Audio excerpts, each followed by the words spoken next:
Hello student, good evening to all of you. बच्चों, आज हम जेईई मेंस के कुछ क्वेश्चंस करेंगे और मैंने आपको लास्ट क्लास में बताया था कि हम मोशन इन प्लेन से रिलेटेड क्वेश्चन करेंगे आज। ठीक है, जो प्रीवियस ईयर में क्वेश्चंस आए हुए हैं उनको देखेंगे, कैसे हमें करने हैं ये समझना है उनको। ठीक है, तो यहाँ पर जैसे अभी 2 क्वेश्चन आपको दिख रहे हैं, एक ये क्वेश्चन है और एक ये क्वेश्चन है। यहाँ पर देखो बेटा, ये क्वेश्चन बोल रहा है कि a projectile is given N.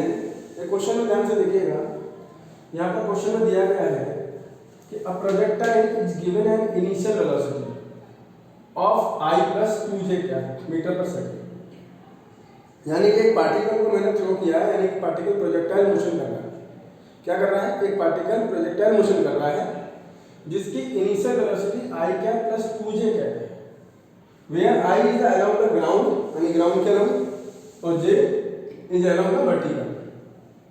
If g is equal to क्या मीटर पर सेकंड स्क्वायर, तो the equation of trajectory is यानी कि ये पूछा गया है the equation of trajectory is, यानी इसकी ट्रैजेक्टरी बतानी है आपको।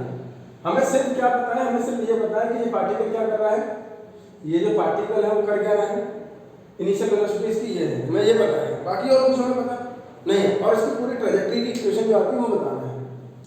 तो सबसे पहले हम एक काम करते हैं, मान लेते हैं कि यहाँ एक पार्टिकल है जो किसी एंगल पर क्या कर रहा है, चल रहा है, मान लेते हैं थीटा पर। ठीक है, थीटा पर चल रहा है और यू वेलोसिटी से चल रहा है। ठीक है, यू वेलोसिटी से चल रहा है। अच्छा, तो ये पार्टिकल प्रोजेक्टाइल मोशन ऐसे करता है, जो भी करता हो, कैसे भी करता हो, मैं ऐसा मान लेता हूँ। ठीक, इसकी एक इनिशियल वेलोसिटी में अगर मैं देखूं तो इनिशियल वेलोसिटी को वेक्टर फॉर्म में अगर मैं लिखूंगा तो लिखूंगा ux I + u/j, ये लिखूंगा ना बेटा। अब ux कितना है, तो ux बराबर ux इक्वल टू आ जाएगा u cos थीटा, राइट, और u/y इक्वल टू आ जाएगा u sin थीटा। अब ये कहां से आए, तो इसके कंपोनेंट कर लो, ये आ जाएगा u cos थीटा और ये आ जाएगा आपका u sin थीटा। हमारे क्लियर? अच्छा, इसका अगर मैं फॉर्मेट बनाऊं, मान लीजिए मैं अगर यहाँ फॉर्मेट बनाता हूँ तो u वेक्टर इक्वल टू क्या आ जाएगा, u cos theta I plus u sin theta j, ये आना चाहिए। और इसको हम कंपैरिजन करा देते हैं जो हमें गिवन है। जो गिवन है वो क्या है, given u vector equal to I + 2j। Comparison कराएंगे तो हमारे u की वैल्यू जो आएगी, ux की वैल्यू वो आ जाएगी कितनी बेटा, ux की वैल्यू आ जाएगी यानी कि u cos theta, u cos theta की वैल्यू कितनी आएगी 1, और u sin थीटा की वैल्यू कितनी आएगी, u sin थीटा की वैल्यू आएगी 2। ठीक है, अब एक काम करते हैं, दोनों को डिवाइड कर देते हैं। अगर मैं दोनों को डिवाइड कर दूं तो क्या आ जाएगा, मान लेते हैं ये एक है तो u sin theta divided by u cos theta, तो क्या आ गया, यहाँ पर ये आ जाएगा 2/1, यानी कि u से u कट गया तो tan थीटा इक्वल टू क्या आ गया, 2 आ गया, राइट? क्लियर? अच्छा, अभी हमें ये पता है इसमें कि ट्रैजेक्टरी की इक्वेशन जो आती है वो हम निकाल चुके हैं, जानते हैं हम लोग। वो क्या होती है बेटा, y equal to x tan theta minus gx² upon क्या होती है बताओ, u² cos² थीटा, हाँ 2u² cos² थीटा, यही होती है ना बेटा, हाँ क्लियर? अच्छा, तो y इक्वल टू x की तो x रखेंगे, tan थीटा की वैल्यू कितनी है 2 माइनस gx², g का मतलब कितना है tan x² upon 2 u cos theta whole square, right? यही आएगा ना, हाँ। तो यहां से हमारा जो आंसर आएगा वो आएगा y equal to 2x minus ये से कट जाएगा और u cos थीटा की वैल्यू कितनी आ रही है, 1 आ रही है। कितनी है u cos थीटा की वैल्यू 1, u cos थीटा की वैल्यू 1 है तो ये आ जाएगा -5x²। क्लियर? तो हमारी जो इक्वेशन है रियलिटी में यानी अगर पार्टिकल इस वेलोसिटी से मूव कर रहा है और इसकी जो इक्वेशन बनेगी वो कितनी बनेगी, y = 2x - 5x²। तो इसमें कोई ऑप्शन है? हाँ है, तो ये आंसर आएगा। क्लियर बेटा, कोई दिक्कत नहीं? तो ये क्वेश्चन समझ आ गया। अभी एक और क्वेश्चन देखते हैं। देखो बेटा, ये क्वेश्चन 2017 में आया है ना। ये भी अच्छा क्वेश्चन है, ग्राफ से रिलेटेड है, ठीक है। वैसे रफ कर रहा हूँ, ठीक है। ये जो क्वेश्चन है वो ग्राफ से रिलेटेड है। चलो अब देखते हैं बेटा, ये कह रहा है पार्टिकल है double, a body is thrown vertically upward. मतलब सबसे पहले एक स्टार्ट करो। मान लो अगर कोई बॉडी ग्राउंड पर रखी है और वर्टिकली थ्रोन किया उसको, तो वो u वेलोसिटी से जाएगी ऐसे। बोलो हाँ। अच्छा, यानी इनिशियल वेलोसिटी कितनी है उसकी, u है, और यही वेलोसिटी में मान लेता हूँ कि क्योंकि यहाँ v और u में बना रहे हैं इसलिए। अच्छा, तो a body is thrown vertically upward which one of the following graphs correctly represent the velocity versus time। तो लॉजिक से बात ध्यान से सुनते जाना, ध्यान से। जैसे जैसे ये बढ़ता जाएगा, मान लो एक पार्टिकल को यहाँ से थ्रोन किया ऊपर की तरफ, तो जैसे जैसे ये वेलोसिटी ये पार्टिकल ऊपर जाएगा वैसे वैसे इसकी वेलोसिटी क्या हो जाएगी, फाइनली 0 हो जाएगी। यानी कि किसी ना किसी टाइम पर जाकर इसकी वेलोसिटी क्या होगी, 0 हो जाएगी। मान लेते हैं वो एट t = 0 पर होती है, समझ गए। अच्छा, अब ये जब यहाँ पहुंच जाएगा तो यहाँ से वापस नीचे आएगा, वापस नीचे आएगा तो फिर इसकी वेलोसिटी धीरे धीरे बढ़ जाएगी। हाँ या नो? अच्छा, ये बात तो समझ आ गई। यानी कि पहले वेलोसिटी धीरे धीरे डिक्रीज होगी, फिर वापस आएगा तो वापस इंक्रीज होगी। क्लियर है? अच्छा, लेकिन यहाँ पूछा है वेलोसिटी टाइम, इसका मतलब हमें डायरेक्शन की देखनी पड़ेगी कि वेलोसिटी यानी पार्टिकल की जो स्पीड है उसकी डायरेक्शन किधर है। अगर ऊपर है तो पॉजिटिव वेलोसिटी है, नीचे है तो नेगेटिव वेलोसिटी है। बोल हाँ या नो? क्लियर? अब ये पार्टिकल जब ऊपर जा रहा है तो मतलब आई क्या, जब वो नीचे जाएगा, जब वो नीचे जाएगा तो माइनस आई क्या। हाँ, अब देखो ये देखो, इसमें कौन सा ग्राफ ऐसा है जो इसको रिप्रेजेंट करता है। तो देखो ये वाले दोनों ही ग्राफ नहीं हो सकते। पूछो क्यों? जब पार्टिकल ऊपर जा रहा है यानी t = 0 पे, t = 0 पे, t = 0 पे पार्टिकल की जो वेलोसिटी है वो कितनी है, v है। कितनी है, v है, यानी मैक्सिमम है। तो यहाँ देखो पार्टिकल की मैक्सिमम वेलोसिटी v कब आ रही है, जब टाइम 0 है। यहाँ टाइम 0 है उस टाइम वेलोसिटी क्या है, मैक्सिमम। यहाँ टाइम 0 मैक्सिमम वेलोसिटी, यहाँ टाइम 0 मैक्सिमम वेलोसिटी, यहाँ टाइम 0 और मैक्सिमम वेलोसिटी। यहाँ तक सब सही है। लेकिन जैसे जैसे ऊपर जाएगा वेलोसिटी धीरे धीरे कम होती जाएगी और पॉजिटिव होगी। तो देखो यहाँ से जैसे जैसे टाइम बढ़ रहा है वैसे वैसे वेलोसिटी कम हो रही है। हाँ यार? अच्छा, यहाँ भी कम हो रही है, यहाँ बढ़ रही है, तो ये तो गलत हो गया। यहाँ भी कम हो रही है। बोलो आई बात समझ? हाँ यार? अच्छा, अब देखो यहाँ अब जब वो ऊपर पहुंच जाता है तब टाइम कितना हो जाता है, t, और वेलोसिटी कितनी हो जाती है, 0। तो ये t टाइम पर, यहाँ t टाइम हो जाता है, इस टाइम t पर वेलोसिटी कितनी हो गई, 0 हो गई। यहाँ भी 0 हो गई और यहाँ भी 0 हो गई। अब वो वापस आता है t से और आगे, तो अब वेलोसिटी उसकी धीरे धीरे बढ़ती है। क्या होती है, धीरे धीरे वेलोसिटी बढ़ रही है। अब धीरे धीरे वेलोसिटी बढ़ेगी तो देखो ये ग्राफ आगे की तरफ जा रहा है, तो आगे की तरफ जा रहा है तो धीरे धीरे वेलोसिटी बढ़ रही है। और वेलोसिटी की डायरेक्शन क्या है, नेगेटिव है। तो यहाँ भी वेलोसिटी देखो नेगेटिव आ रही है, पॉजिटिव आ रही है, नेगेटिव आ रही है। अच्छा, इस वाले ग्राफ में देखो, तो इस वाले ग्राफ में वेलोसिटी बढ़ तो रही है लेकिन वेलोसिटी की डायरेक्शन क्या दिखा रही है, पॉजिटिव, यानी वेलोसिटी पॉजिटिव है। तो ये पॉसिबल नहीं है, यहाँ पर तो पॉसिबल है ही नहीं था। अब यहाँ देखो, यहाँ वेलोसिटी बढ़ रही है धीरे धीरे धीरे धीरे, लेकिन टाइम रिवर्सल चल रहा है, टाइम बढ़ नहीं रहा, टाइम घट रहा है। तो सिर्फ एक ही ऑप्शन बचता है, वो है ये। क्या बचता है, ये। तो this is the right answer, है ना? समझ आ गई बात? ये AIEEE मतलब JEE Mains 2017 में आया हुआ क्वेश्चन। कब आया है, JEE Mains 2017। Right, next question देखते हैं। चलो अब देखते हैं बेटा, ये दो क्वेश्चन आ रहे हैं, इनको देखते हैं। यहाँ पर ये क्वेश्चन में दिया है कि द स्ट्रीम ऑफ अ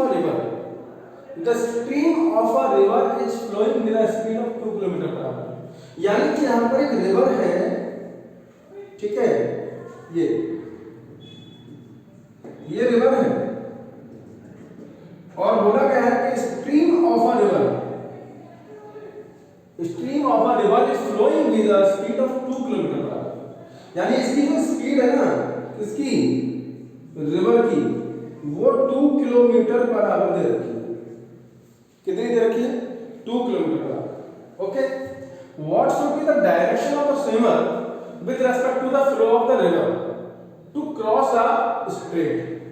मान लो कि यहां पर हमारा स्विमर है,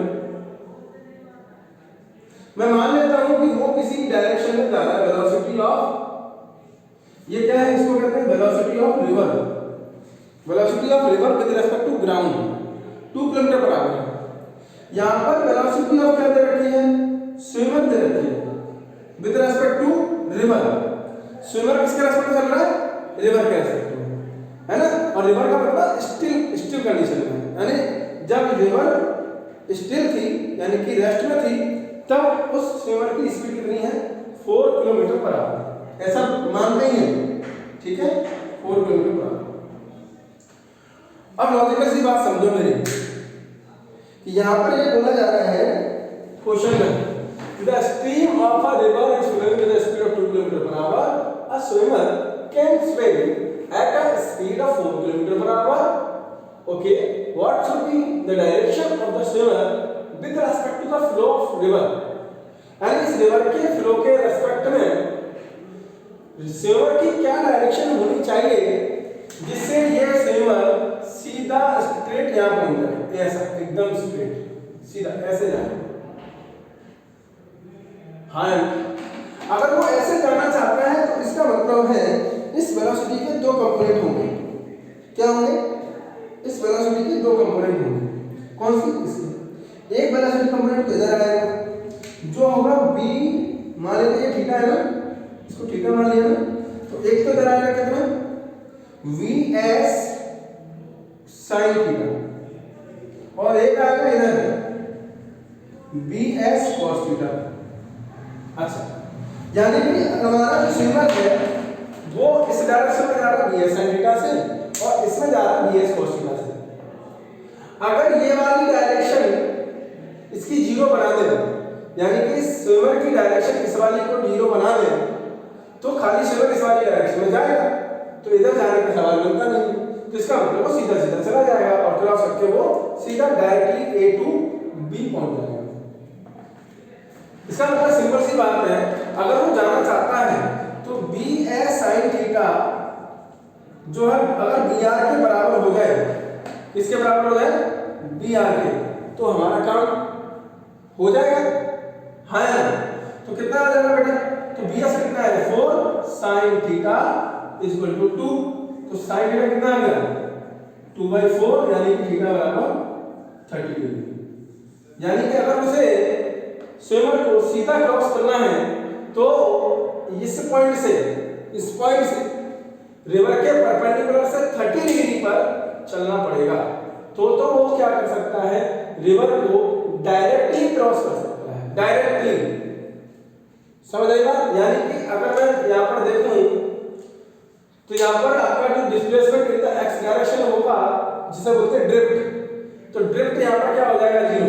ये डायरेक्ट यहाँ पहुंचेगा, यहाँ से यहाँ नहीं पहुंचेगा, यहाँ पहुंचेगा। अगर सिर्फ ये वाली वेलोसिटी हो और ये वाली वेलोसिटी 0 हो जाए, तो ये वाली वेलोसिटी 0 कब हो सकती है? जब रिवर की वेलोसिटी इधर है और इस स्विमर की वेलोसिटी का एक कंपोनेंट इधर है। अगर वो कंपोनेंट ये रिवर उसको क्या कर दे, ये रिवर की वेलोसिटी उसके इस कंपोनेंट को 0 बना दे, तो इसका मतलब है कि स्विमर सीधा जाएगा। तो हमने वैसा ही किया, तो थीटा है 30 डिग्री। तो एंगल फ्रॉम रिवर कितना होगा? 90 + 30 इज इक्वल टू 120 डिग्री। कितना आ जाएगा 120 डिग्री। हम यहाँ से देखेंगे बेटा, यहाँ से तो कितना आ गया 120 डिग्री। बोलो क्लियर है? तो कितना आंसर है? ये आंसर ये 2019 में आया। मतलब शर्म आनी चाहिए ऐसा क्वेश्चन दे रहे हो तो, है ना? सिंपल है कि नहीं है? बहुत सिंपल है, कोई ज्यादा टफ नहीं है। अब ये क्वेश्चन देखो, ये 2002 में आया है, सबसे पहला जब पेपर हुआ था तब आया था। यहाँ पढ़ा है कि a ball which kinetic energy is, एक बॉल है जिसकी काइनेटिक एनर्जी कितनी है? E के बराबर है। Is projected at an angle of 45 degree. तो बना लेते हैं बेटा डायग्राम। ये हमारा पार्टिकल है और ये पार्टिकल ऐसे जा रहा है, और ये जो पार्टिकल है ना, इसकी इनिशियल वेलोसिटी मान लेते हैं u है, और ये 45 पे जा रहा है। हाँ बिल्कुल ठीक है। तो मैं यहाँ पर बोलूंगा कि initial kinetic energy, initial kinetic energy E बराबर क्या हो जाएगा 1/2। इसका मास m है, वेलोसिटी u है, तो 1/2 m u स्क्वायर हो जाएगा। क्योंकि एनर्जी में डायरेक्शन का तो कोई चक्कर होता नहीं, तो डायरेक्टली आ जाएगा 1/2 m u स्क्वायर। ठीक है। अच्छा अब देखो, the kinetic energy of the ball at height point of its flight will be, highest point at highest,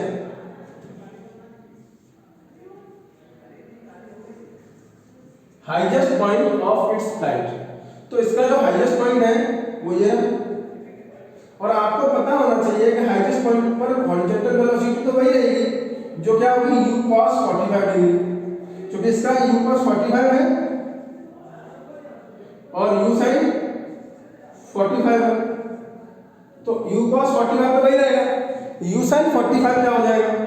change होता जाएगा, धीरे धीरे कम होता जाता है। यहाँ पर आकर के वर्टिकल वेलोसिटी, कौन सी वेलोसिटी? वर्टिकल जीरो हो जाएगी, और हॉरिजॉन्टल वेलोसिटी किसके बराबर होगी? u cos 45। तो हम यहाँ लिखेंगे velocity, final velocity at highest point, at highest point क्या आएगी? वो आएगी b x equal to u cos 45, मतलब u बाई u, राइट? और b बाई कितनी हो गई? 0, तो b इक्वल टू कितनी हो गई? कितनी हो गई? u by √2। बोलो क्लियर? तो energy, therefore final energy, final energy क्या है बेटा? E बराबर 1/2 mv स्क्वायर, राइट? 1/2 m और u बाई √2 कर लेते हैं, इसका स्क्वायर कितना आ जाएगा? तो मेरे ख्याल से 1/4 यानी कि 1/2 इंटू 1/2 mu स्क्वायर आ जाएगा। क्लियर? बोलो आएगा? हाँ ना? अगर ऐसा है तो इसको, ये किसके बराबर है? ये तो E के बराबर है, तो इसका मतलब E फाइनल जो आएगा वो किसके बराबर आ जाएगा? E बाई 2 के बराबर। क्लियर? तो आंसर क्या होगा? बोलो समझ आई बात कि नहीं आई? तो इस तरीके से हम क्वेश्चंस करते हैं। ठीक है, तो इस तरीके और भी क्वेश्चन दिए हैं, आप लोग प्रैक्टिस करना। ठीक है, अगर कोई डाउट आता है तो आप मेरे को मैसेज कर देना, मैं आपको सॉल्व कर दूंगा। ठीक है, इसके बाद हम लोग स्टार्ट करेंगे नेक्स्ट टॉपिक में न्यूटन्स लॉ ऑफ मोशन। क्या पढ़ेंगे? न्यूटन्स लॉ ऑफ मोशन, उसी में सर्कुलर मोशन भी पढ़ाऊंगा। ठीक है, यानी कि न्यूटन्स लॉ ऑफ मोशन के क्वेश्चंस कराऊंगा जो जेईई मेंस में, नीट में आए हुए हैं। ठीक है, चलो मिलते हैं फिर नेक्स्ट क्लास में। ओके बच्चों, बाय बाय।